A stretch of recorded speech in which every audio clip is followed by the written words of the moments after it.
Brooke Lee West, taking a page right out of her father's playbook. The moment someone dared to stand in the way of what Brooke wanted, their very life was put on the line. The district attorney would later call this the most sickening, bizarre, and twisted case he had ever prosecuted. And it was a case that would soon grip the entire nation. This is the bone-chilling story of Brooke Lee West and her deeply disturbed family. To help this channel grow, please like the video, try out the new Hype feature, leave a comment, and subscribe for more stories. It helps us out a ton. We appreciate it. On February 5th, 2001, a warehouse manager in Las Vegas called the police to report a foul smell emanating from one of the storage units. After failing to reach the unit's renter, he took matters into his own hands, breaking the lock and forcing the door open. When officers arrived on the scene, they found a sealed plastic trash barrel inside, giving off a putrid stench and leaking a mysterious fluid. As investigators would soon discover, that barrel held a gruesome secret, a badly decomposed human body. At first, due to its small size, the officers believed it was the body of a child, but as the remains were carefully removed from the barrel and the layers of plastic wrap were peeled away, they were shocked to discover the corpse of a frail, elderly woman. Inside that same storage unit, police also located a purse that contained an ID belonging to a woman named Christine Smith. A couple of strange books were also found among the belongings: the Satanic Bible and the Geography of Witchcraft. After a full forensic examination and cross-referencing with police missing persons reports, detectives confirmed that Smith had vanished 3 years earlier. The victim's face had been concealed with a plastic bag. This strongly suggested that she had been suffocated.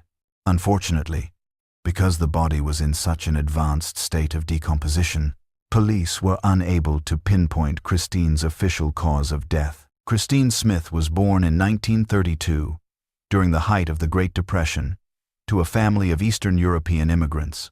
To say her childhood was rough would be a major understatement. She grew up in poverty, and the family got by through some very questionable means. Her parents had essentially been selling their own daughter, forcing the young teenager into situations with grown men. This is why Christine dropped out of school at just 13 years old and ended up rushing into marriage by the time she was 16. It was a deeply toxic marriage, as her husband simply continued the pattern of abuse her parents had started. He exploited the young woman, forcing her into the world of prostitution.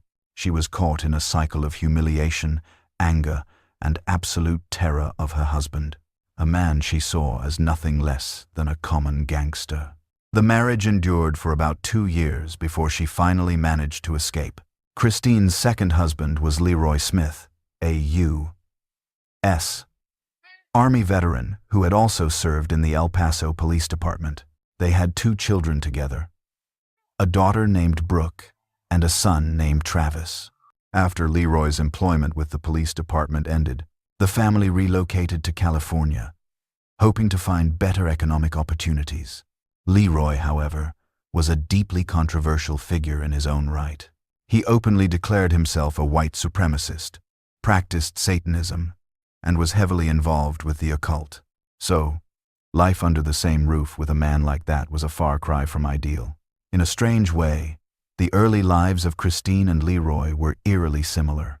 Smith was the son of Russian immigrants who had moved to the U.S. when he was still an infant. When the boy was just 5, he witnessed his drunken father attack his mother with an axe. What began as a typical family argument ended in an unspeakable tragedy. The man swung the axe and, in one horrific motion, decapitated his wife. The brutal attack was, of course, instantly fatal. With his father imprisoned for murdering his own wife, Leroy was left in the care of his 3 older sisters. But the young child's hardships were far from over. The sisters quickly grew tired of sacrificing their youth to raise their little brother. The girls wanted freedom, not the burden of a small boy. They put Leroy on a bus with a note pinned to his shirt declaring he was an orphan.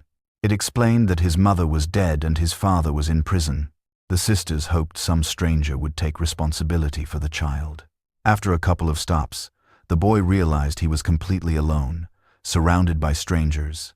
He got off the bus, and immediately burst into tears. He didn't understand where he was, where home was, or what to do. He was only 5 years old. A seemingly kind woman noticed the crying boy and took him with her. But in reality, she had nothing to offer him either. She was homeless and suffering from alcoholism. Nevertheless, Leroy lived for the next 11 years in a tent on the street with his new caregiver and her friends.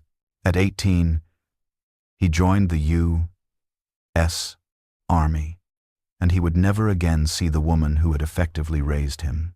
It was there that Smith met Christine, a contemporary who would later become his wife. For two young people who had both endured significant childhood trauma, this could have been a turning point. The couple had a chance to support each other and heal from their pasts together, but that unfortunately would not be their story. Shortly after the wedding, Leroy left the military and became a police officer. It appeared his difficult upbringing had finally caught up with him, as he began to abuse his authority and flaunt his position as an officer of the law. A man like Leroy should never have been given a badge. For one, Smith was an outspoken white supremacist who bullied people of other races. For another, when arresting individuals for drug possession, he would simply steal their money, keep the narcotics, and then resell them himself. While on the job, he frequently arrested women working the streets, only to then coerce them for their services. This constant access to illicit substances and alcohol plunged Leroy into a severe addiction. He drank hard liquor like it was water, and his kitchen was stocked with various prescription drugs in every cabinet and drawer. Christine, for her part, was far from an ideal wife or mother. She tried to drown her own childhood traumas and the hardships of her life in wine. The woman was unemployed and spent most of her time frequenting bars. Unsurprisingly, this behavior infuriated her husband, the cop. Drunken fights, public scandals, and violent brawls became a constant in the couple's life. They were both consumed by jealousy, each one desperate to prove they were in the right. Lost in their own personal dramas, neither parent paid any mind to their children. You could say that Brooke and Travis essentially grew up as orphans. No one was there to raise them or take any interest in their lives. As a result, from their earliest days, the children were forced to fend for themselves. By the time Brooke turned 7, her father had been fired from the police department for stealing money. Leroy claimed he wanted a fresh start, but he knew his reputation in town was destroyed. So, the entire family relocated to Bakersfield, California. The move, along with the children's hopes for a better life, ultimately amounted to nothing. Christine and Leroy didn't even make the effort to rent a house or an apartment. They lived out of cheap motels and would leave the kids alone in the room to go out partying, sometimes not returning for days on end. This meant a 7-year-old Brooke was forced to take care of her 4-year-old brother Travis. They were reduced to going from room to room, begging other motel guests for food. When their parents returned from their benders, the children were met with a relentless barrage of insults and beatings. Their bodies were a constant map of bruises and scratches, as Leroy would grab any object within reach and use it to strike the kids. Consequently, Brooke actually felt a sense of relief on the nights her parents didn't return at all. In essence, Christine and Leroy's own traumatic childhoods left them with no blueprint for a better life, so they simply repeated their parents' destructive patterns. In doing so, they turned their own son and daughter's childhoods into an absolute nightmare. To make matters worse, Leroy's constant infidelity led to explosive fights and bitter confrontations. One night, after another heated argument, Christine waited until her husband was asleep. She then grabbed a handgun, aimed it at Leroy, and pulled the trigger. The chamber was empty, so no one was physically harmed in the incident. The woman then placed the gun under the pillow and went back to sleep. It remains unknown if Christine truly intended to kill her unfaithful husband, or if she knew the weapon was unloaded. Brooke and Travis were dragged along with their parents in a transient life, moving from one motel to the next. The children had no stable home and were perpetually on the verge of starvation.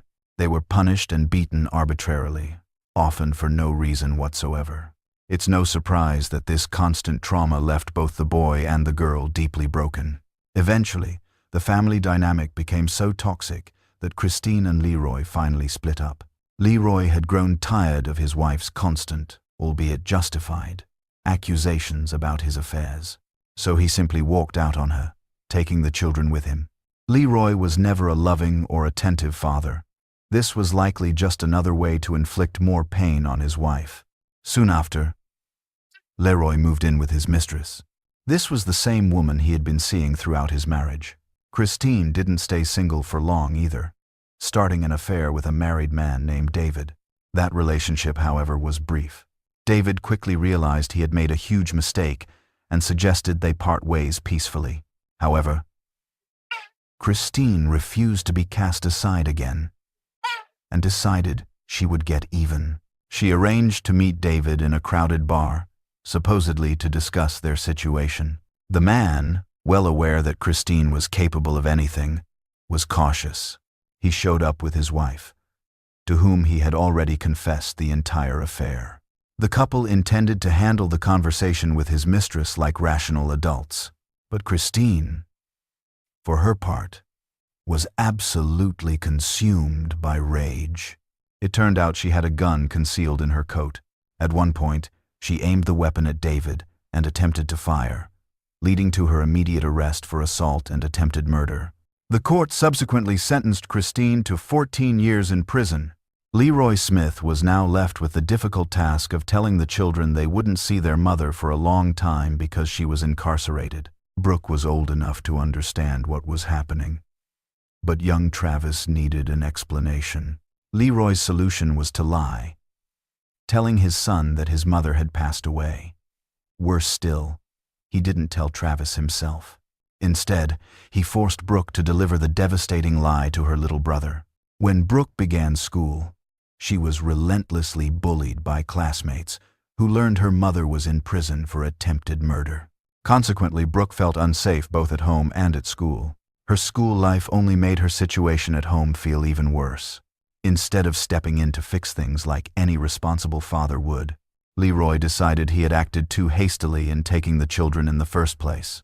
One day, without warning, he put Brooke and Travis in the car and dropped them off at an orphanage. And that, ironically, was the best thing Leroy ever did for his children, because for the first time in their lives, the siblings experienced what it felt like to be cared for. They had a quiet and stable life, with plenty of food and the attention of their caregivers.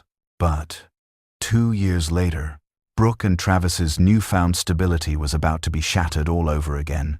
Their mother, Christine, was out of prison. After serving only 2 years of her sentence, she was released and suddenly wanted to get her family back. She quickly reconciled with Leroy, but when they showed up together to pick up the kids from the orphanage, Travis had an absolute meltdown.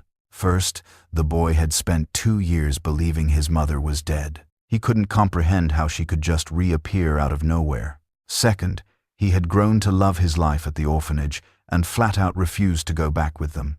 Travis kicked and screamed in protest, and in the end, he had to be carried out by force. The children seemed to know instinctively that nothing had really changed with their parents, and that's precisely how things unfolded. Upon her release from prison, Christine's attempt at being a good mother was incredibly short-lived. It wasn't long before her addiction to alcohol completely overpowered all of her good intentions. She fell back into heavy drinking, disappearing into bars late into the night. And on the occasions she was home, she was typically laid up on the couch, suffering from vicious hangovers. All the while, Leroy continued his affairs with other women. The parents' destructive behavior only intensified the children's feelings of resentment and worthlessness. Eventually, Brooke reached her teenage years, entered high school, and against all odds, she managed to graduate. Immediately after finishing school, the young woman was determined to live separately from her family. The only affordable path she saw forward was enlisting in the army. But being a good soldier requires a certain kind of discipline and character. Brooke's military career didn't last long, as she quickly realized that life wasn't for her. She was left with no other choice but to return to her mother's house. Although only a couple of months had gone by while she was in the service, her parents had already managed to have a major blow-up and separate once again. This time, it was for good. And her younger brother Travis also moved out. The young man was struggling with serious mental health issues. He started using the illicit drugs that were always readily available in the house, and his situation ultimately spiraled until he became homeless. After the final split, the lives of the Smiths changed radically. Christine turned to religion, dedicating her life to Christianity. She had an awakening that she'd been living wrong for years, and now desperately wanted to turn her life around. She was committed to quitting drinking and completely stopping her use of illegal drugs. Her husband, Leroy, however, chose the exact opposite path. A woman who proclaimed herself to be a dark witch had entered his life. She constantly filled his head with talk of magic, love spells, curses, and other dark arts. She sold him on the advantages of devil worship, teaching him how to cast spells on enemies and control others. Gradually, his association with the self-proclaimed witch pulled Leroy deeper into a sinister world. He began to call himself a mage, attending secret meetings in the woman's basement to perform various rituals. Thus, Christine and Leroy set off on completely divergent spiritual journeys. So, what became of Brooke? She continued living with her mother, but their relationship was anything but close. The young girl had grown up with a constant model of a toxic family dynamic, and even though Christine had seemingly turned her life around, her daughter lacked the foundation to form healthy connections with others. Their relationship was a volatile cycle of intense fighting and resentment, punctuated by moments of seeming normalcy. It's believed that, largely to defy her devoutly religious mother, Brooke began exploring unconventional and darker belief systems. She maintained contact with her father, and just like Leroy, she began practicing Satanism. Unsurprisingly, Brooke was desperate to escape the home she shared with her mother, Christine, and it wasn't long before an opportunity for escape arose. She met a young man by the name of Ray, and they were married shortly after. The new couple started a life together, and soon they welcomed a child. However, Brooke and Ray were facing financial hardship, and the birth of their baby only added to their stress. The young mother found herself completely overwhelmed by the demands of parenthood. Caring for her newborn child became a source of extreme anxiety and tension for her. A few years down the road, Brooke made a shocking decision. She no longer wanted to be a mother. She proposed to her husband that they put their child up for adoption, but Ray, unlike his wife, refused to abandon his child, which sparked a bitter conflict between them. Brooke, who was used to resorting to violence to get her way, turned to her father, Leroy, for help in persuading her husband. Then one day, a masked assailant appeared on the doorstep of Ray's grandmother. The elderly woman answered the door and was immediately shot in the chest. The masked attacker was never identified, but authorities suspected it was someone from Leroy's cult. The shooting was meant to intimidate Ray and coerce him into agreeing to the adoption. And the intimidation tactic worked. Shortly after the incident, Brooke and Ray divorced. This forced Brooke to move back in with her mother. Their relationship didn't improve over time. Mother and daughter were locked in a cycle of mutual resentment, unable to live apart despite constant arguments. They were perpetually unhappy with one another, yet remained under the same roof. Brooke frequently accused her mother of attempting to control every aspect of her life.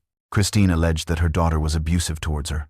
Their problems were compounded by severe financial strain, and neither woman held a steady job, as they frequently resorted to shoplifting for food. Eventually, they were both apprehended and sentenced to 30 days in jail. Another unusual dynamic in Brooke and Christine's relationship was their preference for seeking out male companions together.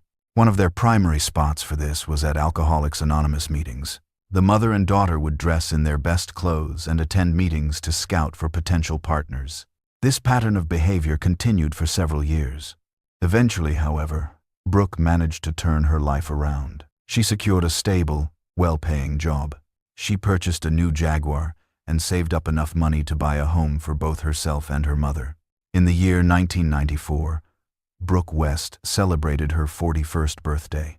It was at one of these AA meetings that she met a man named Howard St. John. Howard was 35 years old. He had recently committed to sobriety and was actively in recovery. Only a few weeks after they first met, Brooke and Howard were married. Howard then moved into the home with his new wife and her mother, and the living situation quickly became tense, as Christine could not tolerate her daughter's new husband. For reasons that remain unclear, she developed an immediate and intense dislike for her son-in-law. Nearly every day, the household would erupt into heated arguments over the most trivial matters. Christine would argue with Howard, and in turn, Brooke would argue with Christine. All in all, the atmosphere in the home had become incredibly toxic. One day, Brooke reached her limit with her mother's behavior, especially since she was the one financially supporting her. Brooke purchased a used RV, parked it on the property near the house, and informed her mother she would be living there separately. With no other options, Christine moved into the motorhome. Despite her good salary, finances remained tight, as Brooke was consistently spending beyond her means. As a result, she once again found herself in significant financial trouble.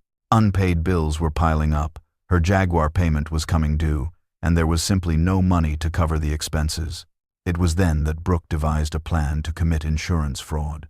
She convinced Howard to help her set the car on fire in order to collect the insurance payout. Late one night, the couple drove the Jaguar to an isolated location and set it ablaze. The very next morning, Brooke reported the vehicle as stolen to the police. It wasn't long before the torched vehicle was discovered. The insurance company cut the couple a check for $18,000.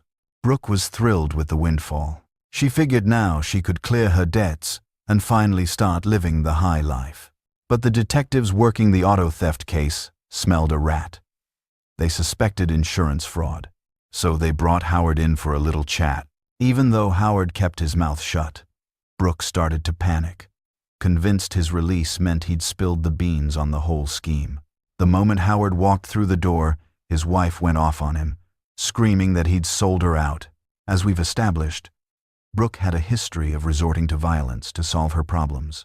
So, in the heat of the argument, she pulled a firearm and shot her own husband. The bullet struck him in the neck. Bleeding heavily, Howard scrambled out of the house, screaming for help as he ran to the neighbors. Police and paramedics were on the scene in minutes. Brooke West was taken into custody and charged with domestic violence, assault with a deadly weapon, and unlawful possession of a firearm. Howard was rushed to the hospital where he received emergency medical treatment. He managed to pull through, but his relief wouldn't last long. By the time he was released from the hospital, Brooke had already posted bail. She was keenly aware that her future now rested entirely in her husband's hands. For one, he was the only other person who knew about the car scam and the fraudulent insurance claim. And for another, he was the key witness who could press charges for the shooting. He did, in fact, press charges initially, but Howard later dropped the complaint. The problem was, he genuinely cared for Brooke, a weakness she was more than willing to exploit. She put on a show, apologizing for her violent temper and promising she'd do anything he wanted. She even offered to sign the deed to the house over to him.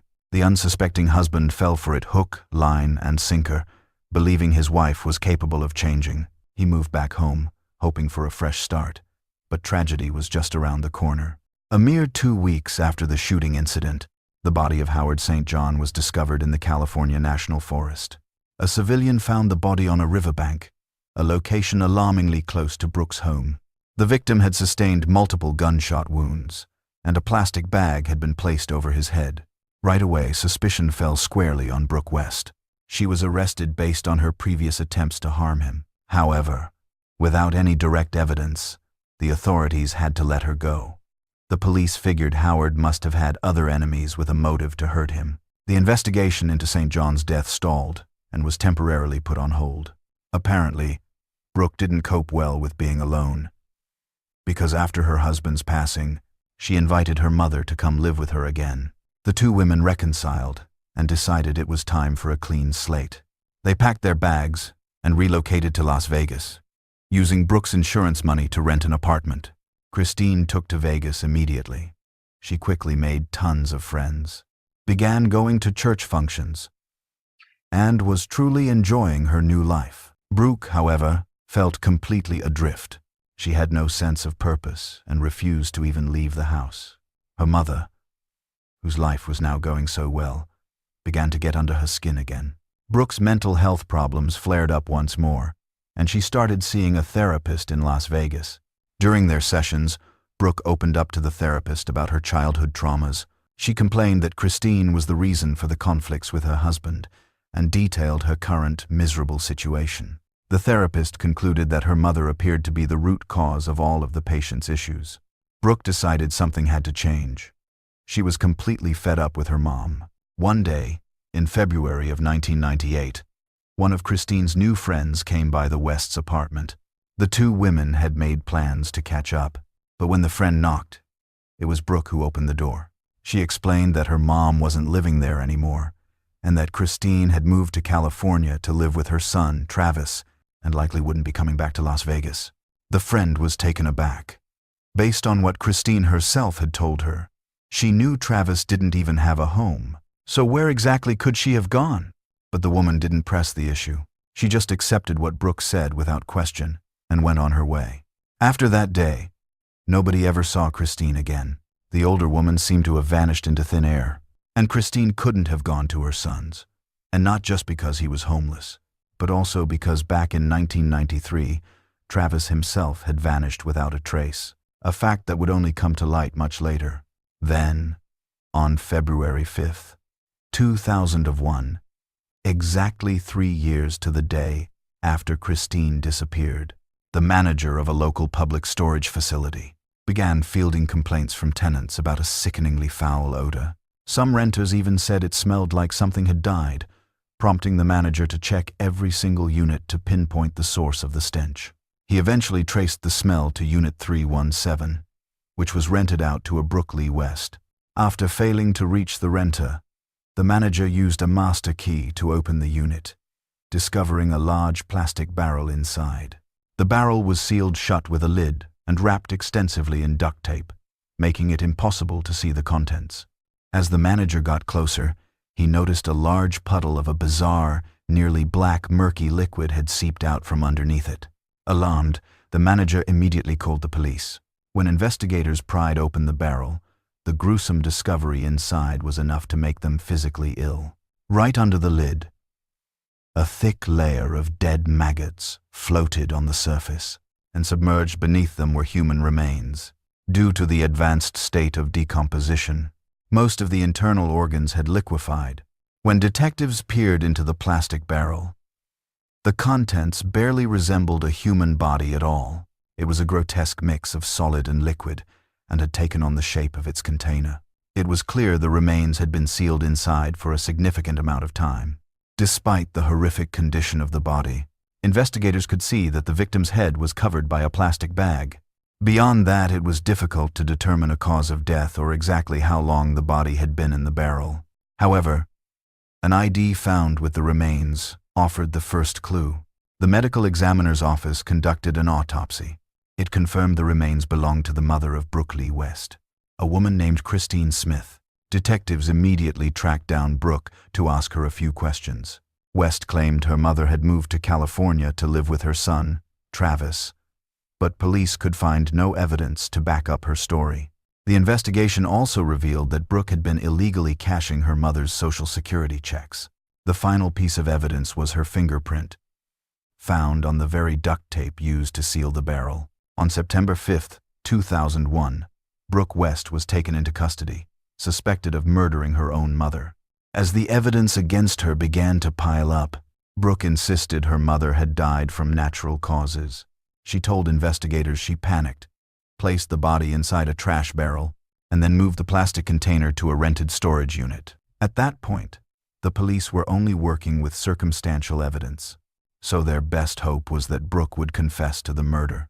But she never broke, sticking to her story that Christine had passed away in her sleep while they were on a short trip, staying at a motel. She claimed that the next morning she found her mom unresponsive, panicked, and had no idea what to do. West claimed she was terrified the police wouldn't believe her and would pin Christine's death on her, especially since she was already under suspicion for the murder of her husband, Howard St. John. Brooke swore up and down that she had never laid a hand on her mom. She admitted it was a foolish move to hide the body and not tell anyone, but she maintained she didn't end Christine's life. Naturally, Brooke's story sounded far-fetched, and the police weren't buying it. Still, it appeared that time was on West's side. 3 long years had gone by, and the medical examiner reported that due to the advanced state of decomposition, he was unable to determine Christine Smith's precise cause of death. The discovery of books on witchcraft and devil worship in the unit pointed towards some sort of dark ritual. However, police quickly ruled out that theory, and Brooke herself denied any dabbling in the occult. The case might have gone cold right there if it weren't for the expert testimony of Neil Haskell, a forensic entomologist at St. Joseph's College in Rensselaer, Indiana. You see, it turns out that when a person dies, the very first insect to arrive on a human body is typically the blowfly. These insects can show up within minutes of death, kicking off the entire decomposition process. Dr. Haskell's examination revealed a crucial fact. There were no blowflies on Christine's body. Instead, the majority of the larvae he found were from coffin flies, sometimes known as graveyard flies, which are insects that feed on remains well after the initial decomposition has begun. This crucial difference would help him pinpoint the time of year Christine actually disappeared. The forensic entomologist focused his analysis on the insect larvae found floating in the plastic barrel. Initially, upon receiving the insect samples, Dr. Haskell was deeply underwhelmed. But then, he had a breakthrough. Realizing why blowflies were completely absent, Christine had to have been sealed in that barrel almost immediately after she passed, which would have kept those specific insects from reaching her body. This scientific conclusion, however, completely dismantled Brooke's entire story. A much more plausible theory was that Christine was still breathing when she was placed inside the container. This meant Brooke's whole story about her mother dying in a motel room was a fabrication. There was simply no way she could have moved her mother's remains to the storage unit without any insect activity. This was concrete proof that West was not telling the truth. The absence of blowflies on Christine's body became a key piece of evidence for the police, suggesting a premeditated act. Ultimately, the case proceeded to trial. During the pre-trial investigation, even more damning evidence against West came to light. It became clear that more than one person had fallen victim to her actions. Back in 1996, Brooke's father was in a fight for his life against cancer. At that time, he was involved with a woman by the name of Diana. Diana alleged that Brooke had assaulted her with a stun gun in an attempt to take her down. Luckily, Diana was able to get away. It was also revealed that Brooke hadn't just been collecting her mother's $1,000 monthly Social Security checks for the past 3 years, which established a clear financial motive for her crimes. But she had also attempted to illegally cash Social Security checks belonging to her younger brother, Travis. Travis had vanished without a trace back in 1993. While his body was never recovered, West was implicated in her brother's vanishing. After investigators found that someone had used Travis's Social Security number at the Santa Clara Valley Medical Center, the resulting medical bill was mailed directly to Brooke's home address. To this day, Travis's remains have never been located. But considering what West was capable of doing to her own mother, investigators felt certain she was also responsible for her brother's fate. The investigation into Travis's disappearance remained open, but detectives were unable to gather enough evidence to press charges. Just as in the case involving her husband, Howard Street John, Brooke had managed to sidestep any legal repercussions.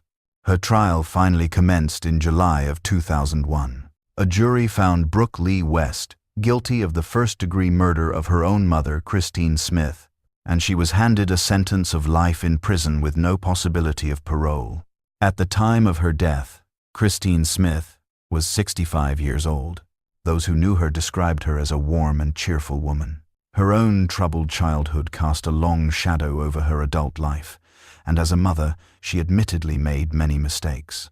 Later in life, Christine found religion and was trying to turn her life around, but her own daughter chose to seek revenge for past grievances, ending her mother's life in the most horrific way imaginable.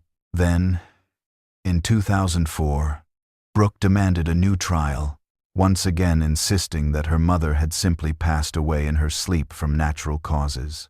The prosecution countered, arguing there was more than enough evidence to uphold the guilty verdict. Ultimately, Brooke's appeals were denied, and her original sentence was upheld. Brooke Lee West was officially incarcerated for one heinous crime, though she was suspected of being involved in 3. She was meant to spend the rest of her natural life behind bars, but Brooke had other plans. In 2012, early one morning as the inmates were making their way to breakfast, West disguised herself, completely altering her appearance, and attempted to walk right out of the women's correctional facility, posing as a regular visitor. At 6 a.m., prison staff spotted Brooke approaching the security gate near the visitors area. She was stopped just feet away from the main entrance, just yards away from the freedom she so desperately craved. Brooke Lee West wasn't born a monster. She was molded by a deeply dysfunctional upbringing. Certainly, it's undeniable that Christine shared some of the blame for the person her daughter became. It's clear that her parents were dealing with their own psychological traumas, and they, in turn, passed that trauma down to their children. But Brooke also harbored her own demons, ones she allowed to fester deep within her soul. At the time the offense was committed, West was a legal adult, and the responsibility for her actions was hers and hers alone. If you've stuck with us to the end of this case, you're a dedicated true crime investigator. Make sure you subscribe to our channel, ring that notification bell, and hit the like button. We'll see you for the next investigation.